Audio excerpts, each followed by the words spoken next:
librin e vjetër dhe të ri, ka tek dhjota, tek Bibla pra, ka pasaktësi shumëta shkencore.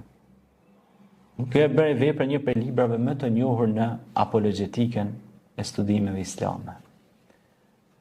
Në këtë libër, cilin e kam lexuar para shumë vitesh, po edhe kam rilexuar, Kurani, Bibla dhe shkenca, ky mjek francez i shpjegon shumë bukur, domethënë devijimet që kanë ndodhur në Ungjillin sipas Lukës, Mateut e kështu me radhë. Pra, ai pastaj merr edhe krahasimet kuranore dhe tregon se Kurani qëndron në nivelin më të lartë, edhe po ta krahasosh edhe me zbulimet e sotme shkencore. Pra, është një studim shumë i fuqishëm dhe është për të duar trokit sepse vjen nga një mjek. Pra, sepse po të vi nga një studiues i feve nuk është për të çudit. Po të jesh mjek dhe të thellosh kaq thellë në studimet krahasimtare të besimeve është për të duar trokit.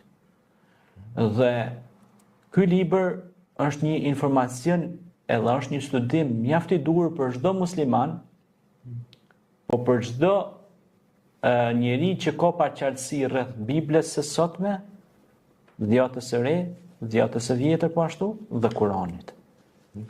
Ai i qartëson shumë mirë pra shtrembërimet që janë bërë pra në versetet e dhjatës së re, sipas studimeve të tij.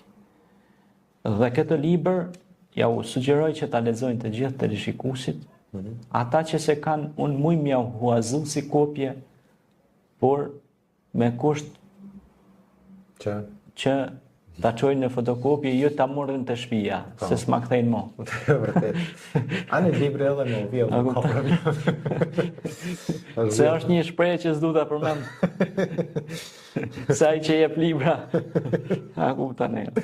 E kjo është pra një ndër librat që ja vlen sidomos për këtë muaj dhjetor që flitet për lindjen e Isait ose Jezusit alayhis salam, po që edhe mëshira e Zotit qoftë me të, për cilën ne kemi shpjeguar që ka dyshime dhe skepticizme më më shumë është pra simbolik se historik, si e trashëguar nga lashtësia pagane politeiste.